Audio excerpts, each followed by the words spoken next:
Hey guys, Miss Hendry here. We are going to look at our new story this week on Hannah. It's found in 1 Samuel chapter 1, verse 1, all the way through to chapter 2, verse 21. All right.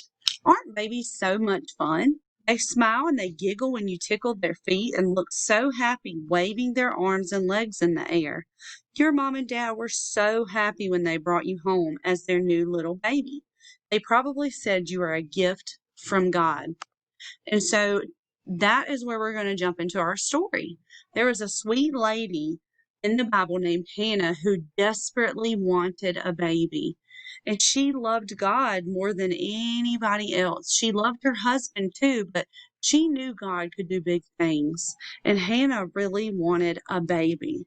So she started to pray. Every year they would go and they would visit the temple to pray and to give gifts to God. And Hannah began to ask God for a baby.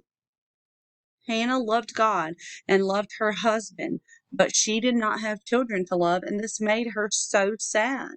And so she began to seek the Lord and beg him for a baby. So we're going to see what happens tomorrow, okay?